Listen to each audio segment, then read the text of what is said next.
gang, this is Jeffrey with Colorado Mountain and Survival. Today we're going to talk about some fire starters that I use in the backcountry, but I don't use natural stuff, stuff that I make at home and take out there. So I have some cotton balls soaked in petroleum jelly right here. I've got enough here for about 37 million fires probably. And then we've got some other fire starters. So essentially an egg carton with melted paraffin wax in there, wrapped in aluminum foil. It functions as a real big candle. So we're going to show you how to make both of those today. Really good fire starters. That's what I use. You can get it if you can't get a fire going in any conditions with this. Then so all this stuff here for our fire starters is stuff that you probably have at home right now. It's all cheap, readily available. It doesn't take much work, but you really can get some amazing fire starters. That's way better than anything you're going to find in nature. So we'll start right here. We got the petroleum jelly. Got enough cotton balls here. That's a bag of 200, I think. That's enough for about 10 years of fire starting. We've got a bag right here so you can mix it all up. Got some Gulf wax, paraffin wax. You can use any wax that you want to. I like to save my candles that burn out like not completely, and there's some wax in there. Save all that stuff, melt it together, and you can use it for this. We've got some egg cartons.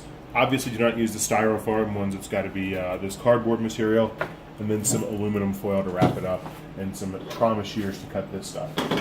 So I'm going to get the oven started right now to melt some of that wax, and then we'll chop some of this up and make some fire starters. All right, guys, I'm sure you've probably used these before or seen some other videos about there. It's very, very common. Cotton balls soaked in petroleum jelly. The way this works, just like our next one, it's a petroleum or a fuel that's liquid at room temperature, and as it heats, the capillary effect allows that to melt and kind of work like a big candle here. So just remember that principle as we're doing this. We'll talk about that more with the other fire starter. But we're going to take cotton balls, make sure they're nice and dry. It's obviously very hydrophobic, so it will absorb water.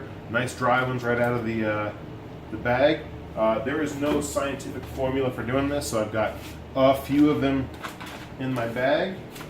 And I'll get some petroleum jelly. Sometimes it helps if it's a little bit warmer. It can get too gooey though, so as long as it's like, not cold, room temperature, it should be fine. Right in there with it.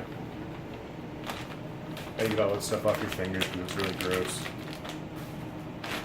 Seal it up and then just kind of work it in there. So you want to be shredding the cotton balls as you're doing this. Give it a lot of surface area. The petroleum jelly waterproofs this, and the cotton has a huge amount of surface area, so it'll take a spark, it'll burn for a while as it melts that petroleum jelly, and it also waterproofs it. So it's better to have a little bit too much petroleum jelly on there than too little. Right now I think we're at too little, and it's hard to see this, but not much of this stuff is coated in petroleum jelly. So if that gets wet, the whole thing is ruined. If it gets heavily saturated petroleum jelly, then you just have to remember what you really want is that surface area. So if it gets too packed with petroleum jelly, really, really rip it apart, shred it, and there'll be enough surface area that it'll catch a spark.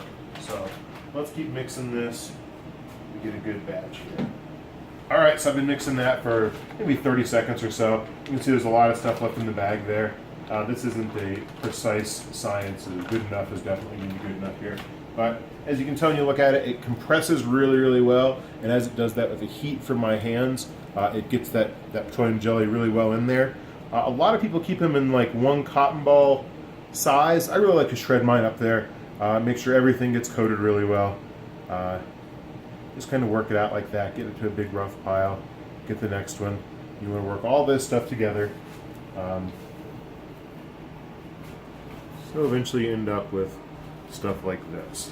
So as I said, if it's too dry, you're going to have a lot of that cotton that can be exposed to water, will get wet and ruin the fire starter. If it's too moist, grab some of this stuff and it really tears off really well. You just keep expanding it and expanding it. I think that's probably the biggest problem when people use this. They start off with a really dense ball like this, as compressed as it can be. You don't want to pellet a fire starter. You want it really, really spread out and airy so that when you get that spark, a lot of surface area from the sparks, so there's a lot of surface area you have here. So spread it out as much as you can. So that's pretty much what it looked like when you try to get a spark on there, nice and airy. So we'll show you how well those burn in just a few minutes here.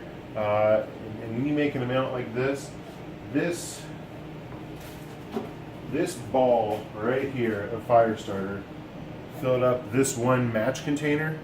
If you're putting matches in there, you might get 20 fires out of there, and you can't use those matches for anything else. One match is one match. This is probably, if you have really good tinder and good skills and ability to make a good fire lay, you could probably get, without exaggeration, 50 good fires out of there. So one of these packed with cotton balls soaked in petroleum jelly and one ferro rod, you've got dozens and dozens of fires there. So I'm going to show you now how we can take this easy start tinder that'll catch a spark and burn really, really well, and we're going to combine it with our other fire starters to make a portable fire starter that'll start with a spark and burn for a long time. Alright guys, so we've seen how effectively that petroleum jelly cotton ball starter takes a spark and burns. If we're working with wetter wood, or we don't want to use a huge amount of that stuff, there's other fire starters that we can make, kind of use that same principle. So this is what I use. What we have here is that paraffin wax and the egg crate from the beginning. I just shred the top part of this into really, really small pieces, drop it in there, and use melted paraffin wax in there. This stuff burns really, really well. Kind of fold it all in there. As I mentioned, we're trying to make a candle, not really, that's kind of the best way to think of it. So you keep that aluminum foil on there and make a nice base for this. So we've got a really great fire starter right here. And the way that I make them, the way I carry them, I put a little bit of that fire starter on top of there before I seal it. So you can open this up and you know that as soon as a spark hits that, that's going to burn for about 9 minutes. Huge, huge flame. This aluminum foil is going to keep all that paraffin in there, keep it melting, and have a big, big candle to get your fire started with. One thing I want to talk about is the material that goes in this. A lot of people have talked about putting hardwood shavings or sawdust or things like that in there. The purpose of this material really isn't to be a fuel per se, but to be something that wicks the rest of the fuel to one spot, like in that, like I said, for the candle. So people will talk about putting wood shavings in there. We don't specifically want to have burnable material in there just because it's burnable. We want to have material that is really, really porous and fibrous, like this corrugated cardboard here, because it will absorb all that wax and make a big candle. So people that are putting wood in there, it might work, but I really think this is much better. First off, it's cheaper. Wood, once you put something in here and totally submerge it in paraffin, the moisture content will not change. So it's all sealed in there. That's why we use it. It stays dry. However, if you have some wood shavings that you think are dry and you put in there and instead they're a little bit moist, well, now you've sealed moisture in your fire starter. So worst case scenario, it won't work at all. Best case scenario, you're going to use a lot of that heat energy to displace that moisture that you put in there. So I use these nice and dry. They're as cheap as can be. You can't go wrong with them. We're going to chop them up here. You just want strips. Again, no rocket science to it. Got a nice strip this way.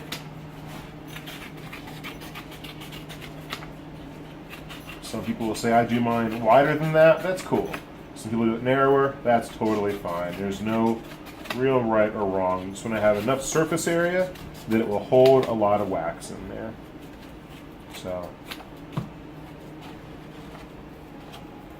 these pieces here, get them fairly even. And just get to chopping.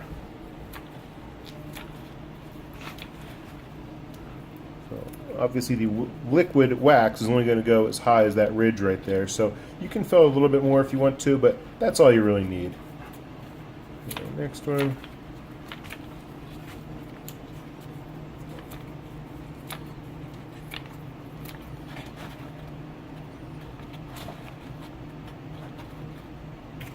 And one thing you want to be careful of is overpacking it. I know people have a tendency to want to put as much stuff in there as they can. This stuff is just the wick. The stuff that burns is the wax. So as long as it's neatly organized in there, don't worry about overpacking that. Just think that you'll be displacing the wax that burns really, really well, which cardboard, which is not that great of a fire starter. So, all right, so the oven is preheating at 250 degrees. I've lined that with foil because this wax is disgusting and gets on everything. I'm using paraffin wax. You can use a lot of other stuff. You can use any oils, coconut oil things works like that. Coconut oil, of course, becomes liquid at like 78 degrees. This stays solid until maybe 160, something like that. I'm sure somebody will tell me I'm wrong in the comments. But to some other temperature that's higher than, let's say, 100 degrees. Beeswax is a very, very high thermal index. So if you were to use beeswax for this, you'd have to put it at 300 degrees for probably 2 hours before it melts. But I can't think of any reason you'd be using really high quality beeswax for this. So for this I'm using paraffin. The most important thing is that you have enough surface area here. If you put in one blob like that, it's going to take hours to do. So realistically I should even cut this up a little bit more, but I'm not going to. But I am going to put it in here in a way that gives us a lot of surface area. So all that stuff is exposed to the heat, and as it melts it's going to be melting in a puddle of liquid that's, you know, kind of the same temperature. So a lot of surface area, probably the best I can do. So we're going to put it in here, and there's probably, I'll tell you how long it takes here, but just keep an eye on it. You want to be incredibly careful with this. When that becomes liquid, just like any other hot oil, it's very, very obvious that's what we're using for is fire. There's a lot of energy in there. So if you spill that on an open flame, it's going to catch fire. If you do this at 500 degrees, trying to do it in half the time, that's not going to work. So just be very, very careful with that. You got to remember there's a lot of heat potential energy in there. So let's go back to Jason, who's cutting up that cardboard, and see how that's coming. Alright guys, it's been about 20 minutes. The wax has been in there heating up. Jason's been working really well on chopping all this cardboard up. So you can take a look at this here. We got 18 of them here, obviously. It took the cardboard from this lip here and the lid of another one to fill this whole thing up. And these are pretty filled. Like I said, not an exact science, but just adjust them so nothing's sticking out crazy like that that could attract moisture or not get covered really well. So, good. Wax here.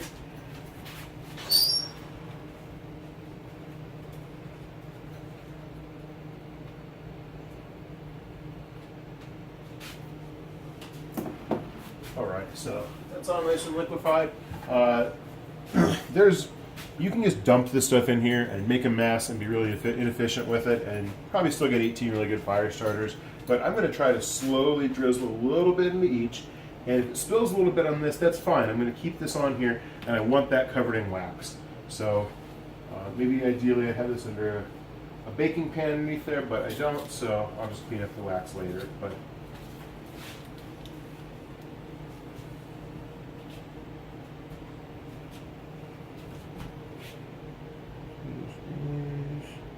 and you can see how it's pouring. I'm just getting a little bit wet here. So I'm going to do, I don't know how much wax is in there and how many it will do, or how many I can make. So I'm just going to do half of it. So there's 9. Nice and slow, really coating everything. And you can see whenever it fills up there, it all floods back to that lowest level again. So after you pour a little bit, you can pour this stuff, twirl it a little bit, get as much coverage as you can. See it spilling a little bit, that's fine. You can see it soaking through here. That's probably enough right there. I don't know if you can see it really there, but like in these corners, I'll sacrifice a little bit of pain so you can see how much is in there. So just enough to cover everything. So that's not how much you want to end with, but I'm going to let it sit like that just for a minute or two. Let everything absorb that it can, and then we'll pour a little more in there. If you're doing, I don't know, a few dozen of these, make sure this stays liquid, but for our purposes it should stay liquid. If you notice it gelling up, put it back in the oven for a few minutes.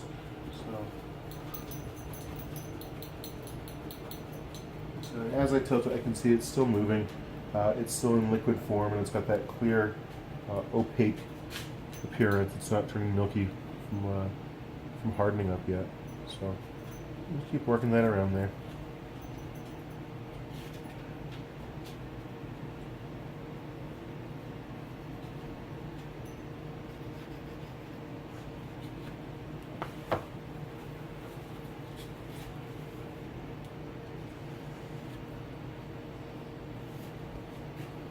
So we're definitely going to have enough for at least 18, so I'm going to go ahead and do the rest of these here. But same thing, nice and slow, just get a little bit covered. It's okay if it drips a little bit and gets on the these peaks here. We're going to be using those.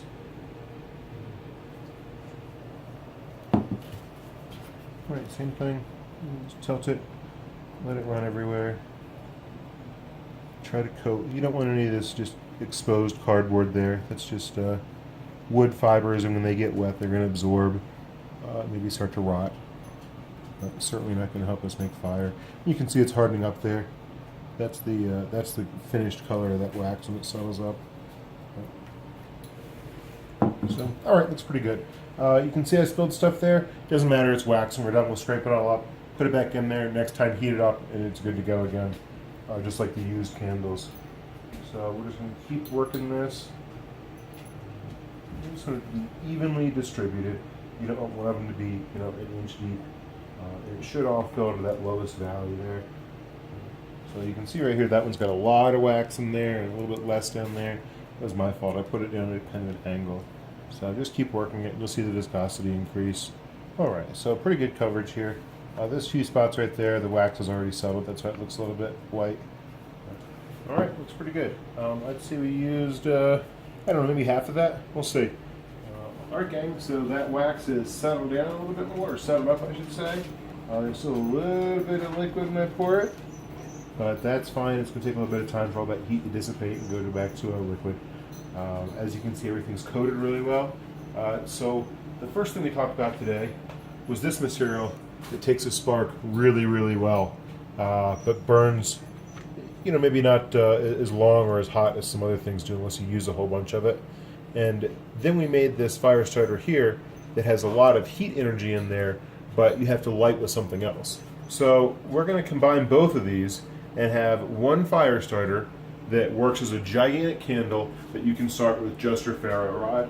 So I'm going to take a piece about this big. I know it's hard to really see, but maybe a little bit bigger than a pea, or a piece of gravel that's about that big. All right, guys, so the wax is set up right there, and we've got our little cotton ball on each one. I was mistaken a second ago. I said you should spread it out. When you're doing it like this, you want them nice and compact. So tight little ball on each one, just like that.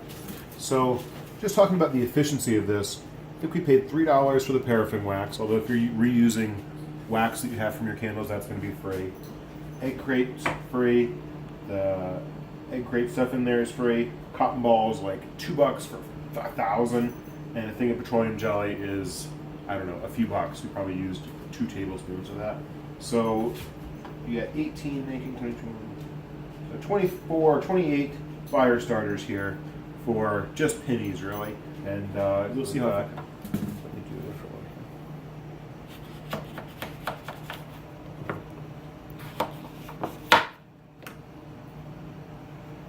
So that corner goes in. That corner goes in. So everything's all protected in there, and you can compact it. If there's some wax coming off the bottom, you can keep that on there, or put it back in your pan and melt it again. So aluminum foil. This doesn't have to be much. Doesn't have to be the heaviest stuff out there. One piece here. Fold it in half. Put it right in here. So you want to make sure you're doing this the right way. The opening is here. So this is where everything's folded in. So you're going to put that on the top. So you fold everything in this way. Nice and tight. And blow it in. And when you get it like this, you can kind of bear down and compress it a little bit. And that's what you end up with. Alright guys, so we're outside. We got our fire starter all set up. Got the cotton ball nice and fluffy right there. It's all set up.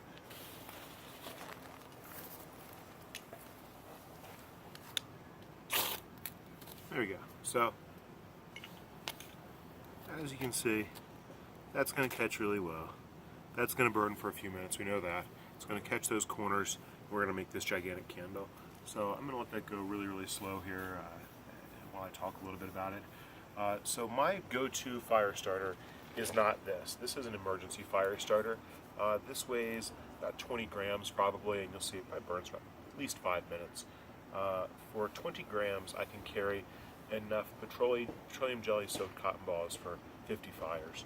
So what I recommend is have a good ferro rod, good technique so you can make a really good fire lay, have a waterproof container, have that packed with your petroleum jelly soaked cotton balls, and then have maybe 6 of these. So if you really need a fire, you know, the rain's coming down, all your firewood is soaking wet. You know, survival isn't about doing the coolest technique or using some primitive device. It's doing the most effective thing we can do to have the highest probability of success. So if the weather sucks and your firewood sucks and, you know, let's be honest, you're not that good at making a fire maybe carry a bunch of these with you, but really transition to using a ferro rod and a petroleum jelly cotton balls. So you can see it's still it's trapping a lot of that smoke in there, which is good because that's just pyrolytic gases that are going to start combusting here as it gets hot enough. It's really combusting the egg carton some, and you can tell from the smoke what's really burning. So not much smoke right now, so pretty clean combustion, so probably petroleum jelly. Once that heats up a little bit, if you looked at it, you can see all that thick white smoke. That's non-combusted wax, so it's just superheating in there. Once that starts combusting and capillary forces are pulling that in, we're going to see most likely a change in that smoke from this nice yellow fire with really hardly any smoke at all, a little bit of white smoke, to a nice dark black. But this thing has really barely even started to burn. It's a good diameter. It's a really good solid piece of fire starter. You can touch the outside. Ow! I'm just kidding. You can touch the outside and move it a little bit if you need to. So like I was saying with petroleum jelly, you have your fire lay here. You got the best position here, so you're sure you can get it. A few strikes, you get that going. Make sure it's working. Use your 2 sticks. Move that into your previously established fire lay, and then you have, well, I guess we'll see. I bet this burns for maybe 8 minutes, but 8 minutes of really good heat. I mean, it's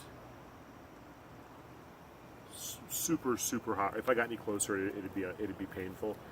So certainly enough when you've got wood split to the diameter of matchsticks. It's sitting above there in a really nice fire lay. A lot of heat being delivered. And it just becomes it's starting to char a little bit, becomes a self-continuing process. You can see a little bit of the black smoke now coming in there. But again, that aluminum foil, it helps to protect it from all the nasty stuff on the ground, from all that moisture there. When you're creating a fire, you're going to have to displace some moisture, unless you're in the Sahara or using, you know, cedar that's been kiln dried or something.